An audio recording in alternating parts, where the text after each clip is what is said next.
Chuck Schumer. He's getting an inquiry about his involvement in corruption. Edward Martin on Friday dismissed 30 federal prosecutors. Martin said, well, we're going to need to make sure we have her records and her emails. Oh, man, it's so good. FBI agents are freaked, and so is Chuck Schumer. He's getting an inquiry about his involvement in corruption and what he was doing with threats to Judge Kavanaugh back when he was standing on the steps of the Supreme Court saying, we're coming for you, if you remember that. So the Washington Post is talking to folks inside the DOJ who are hitting the panic button, and they posted this saying that the DC U.S. attorney, the new one, Trump's, fires J6 prosecutors and now launches new probes. Schumer got one. You can see here's what they're reporting. Interim DC U.S. attorney called Edward Martin on Friday dismissed 30 federal prosecutors who've worked on the J6 cases over the last 4 years, undertaking a house cleaning while going even further. Look at this, extending the office's scrutiny to top Democratic leaders and former Justice Department officials.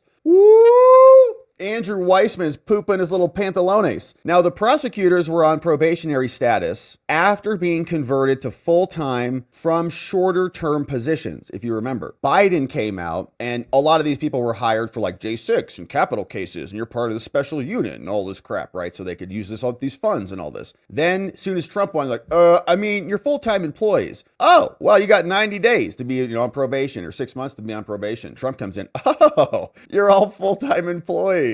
Oh, that's fun. That means you're on probation. That means I could just nuke you right now. Almost did him a favor, it sounds like. After Election Day, saying according to documents sent from Martin and the acting Deputy Attorney General, Emil Bove, in the House. How good does it feel? We watched Emil Bove on the other side of this, being attacked for years. They were emailed around 5 p.m. yesterday and viewed by the Washington Post. In his first 11 days in office, Martin, 54, has moved quickly to align the office with Trump's, obviously DOJ since, he won. He's ordered top supervisors to investigate their colleagues. And I love this, right? This is how you do it. You split the room in half. This side, you investigate them. You investigate them. Bring me the best cases. Whoever brings me the best cases against the worst criminals inside this office survives. And he appeared to set his sights on scrutinizing the nation's top elected Democrat, sending what he called, a letter of inquiry to Chuck Schumer about his quickly walked back statement in a March 2020 rally that two of Trump's recently nominated Supreme Court justices, Gorsuch and Kavanaugh, remember, would pay the price for a vote against abortion. We're coming for you, Kavanaugh. You're a whirlwind. And then he's like, uh-oh.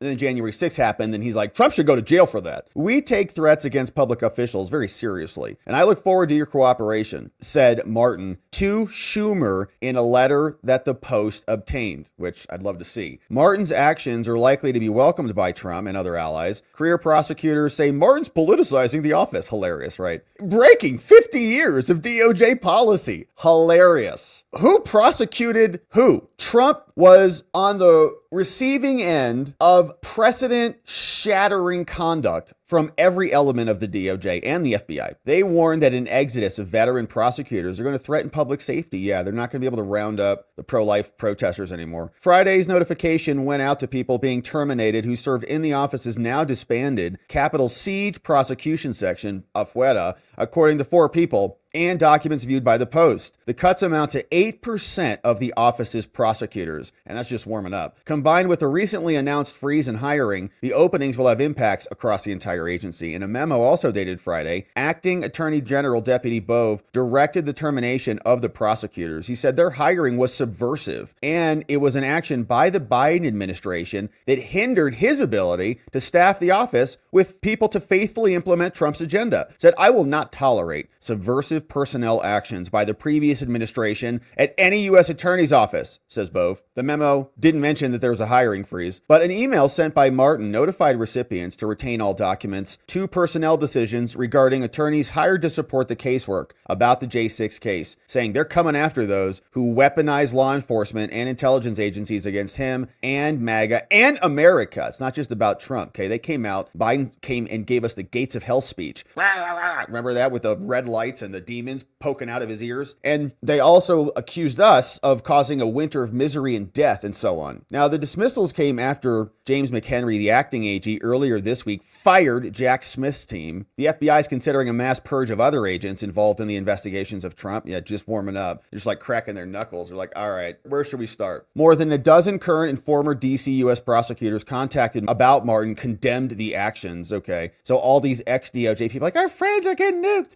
Here's one. U.S. Attorney, former, Ashley Akers was on MSNBC. She resigned last week, resigned in disgrace. She said, politics above all. That's what this DOJ is about, politics. So she had to resign. The message it sends is adhere to the president and the will of the president or you'll be fired. And second, it shows a lack of independence at the Justice Department.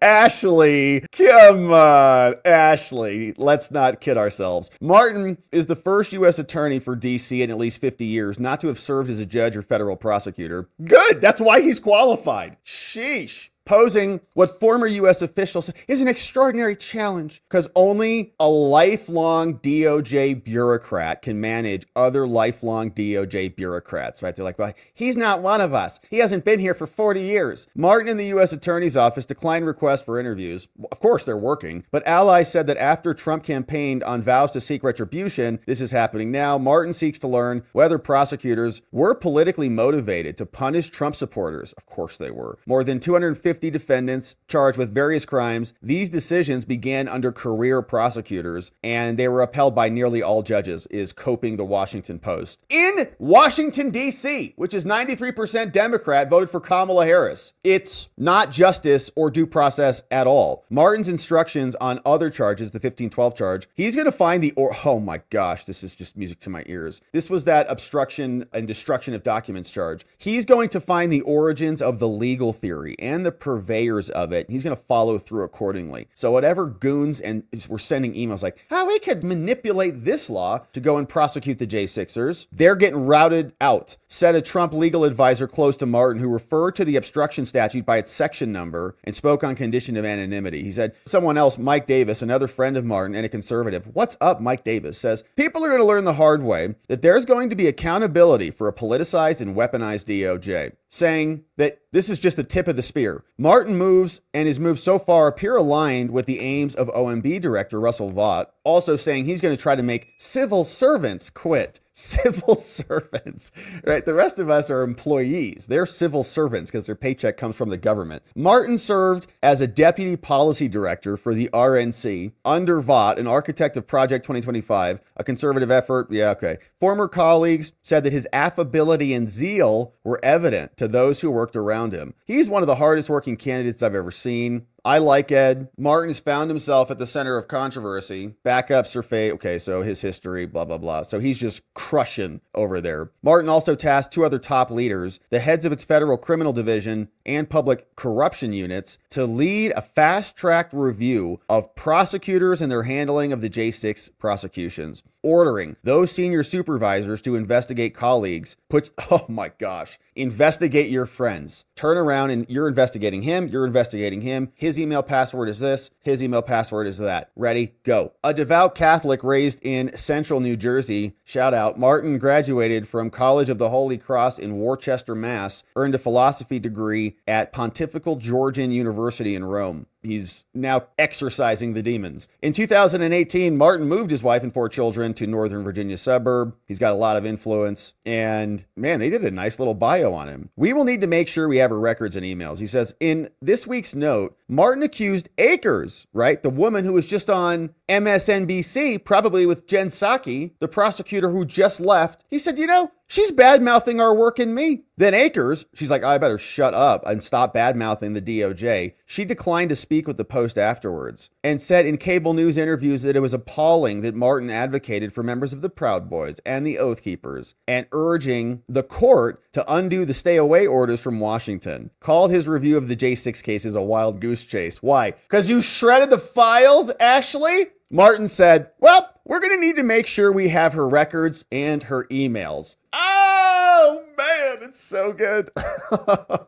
She better not have deleted anything because those might be obstruction charges. Can't destroy those official government documents on your email. All right, so Fun. So good. And Schumer, all of them are just quaking, shivering, freaked, as they should be because they broke the law. You can see this was the final email. I saw this one come up from Phil Kennedy. Said, here's tonight's email as of yesterday. Says, of Brian Driscoll, who is acting FBI director as this purge is happening, right? These emails are coming in. Said, when I was a new agent trainee at Quantico, our ethics instructor taught us, they said, quote, an FBI's agent's greatest power isn't their ability to arrest or take a life, which is obviously a tremendous power, but it's in their ability to say no. Said the Bureau employees who carried out the J6 political persecutions ruined the lives of countless innocent Americans. They traded their oath for a paycheck. Each of them said yes. And this was our criticism yesterday on the show when we were responding to a lot of the bloviation and the back and forth in the Senate committee hearing between the rank and file are all good, amazing people at the FBI. It's only a couple bad actors at the top, like Paula Botte or Christopher Wray. We just have to change them out and everybody else is great. Wrong. They were the ones raiding Trump's residence. They were the ones kicking in the doors of J6ers and rounding up the Catholic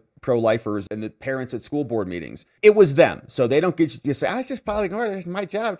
I know. No, this is what is trained at Quantico, according to Phil Kennedy, somebody who actually abided by an honorable and integrous position. Says, do the country a favor and resign, all right? You've stained the badge and you've brought dishonor to an agency that's only job is to protect our fellow Americans from force and fraud, and you guys engaged in all of it. Shame on all of you. So here's the letter that came out, right, from the office of the director. And you can see it was signed here by Ben Driscoll, the acting director, who got nuked. This probably was his final email, the FBI's final words. He writes from the office of the director, colleagues, we understand there's a lot of media reporting and rumors surrounding potential changes at the FBI. Yeah. This includes reporting and rumors about actions that very seriously impact our workforce. He's like, yeah, me. Consistent with our commitment to share information with you as we receive it, Acting Deputy Director Kassane and I wanted to provide you with an update. Late this afternoon, I received a memo from the Acting Deputy Attorney General, that's Emil Bove, and notifying me that 8 senior FBI executives are to be terminated by specific dates unless these employees have retired beforehand. I have been personally in touch with each of these impacted employees. Okay, so you know who you are. The memo also directs me to provide by noon on Tuesday, February 4th, the following. Quote, all current and former FBI personnel assigned at any time to investigations and or prosecutions relating to 1, the event that occurred at or near the Capitol on J6, 2, United States versus Hania, another case. These lists should include relevant supervisory personnel in FBI regional offices and field divisions, as well as at FBI headquarters. For each employee included in the list, please provide the current title, office to which the person is assigned, the role in the investigation or prosecution, and date of last activity relating to the investigation or prosecution. Who touched the cases last? Wow. Upon timely receipt of the requested employees moving forward, the Office of the Deputy Attorney General will commence a review process to determine whether any additional personnel actions are necessary. So in other words, 8 of you are gone, like clearly resign or else, but I got to give your names back to the man up top. We understand that this request encompasses thousands of employees across the country. Thousands. And let's remember, there were about 1,500 plus J6 charges, okay? So thousands of employees, like actual criminal charges, 1,500 or so, which, as we've pointed out many times, we never knew the full size or scale of what this was. But if you could say, you could just do the back of the paper math. If one attorney could handle 100 cases a year, let's say 50 misdemeanors and 50 felonies, like on a rolling basis, like kind of handle those. Or maybe that's way too high for these pathetic prosecutors. Maybe they can only do 50 cases a year. Okay, great. So it's 50 cases. You got 1,500 cases. One prosecutor could handle 50. So divide the 1,500 total by 50. How many prosecutors do you need? I don't know. Do the math. But it's not a lot. Okay. It's less than 100. So you then take that and they have some staff, right? So, you've got all those people. For that many cases,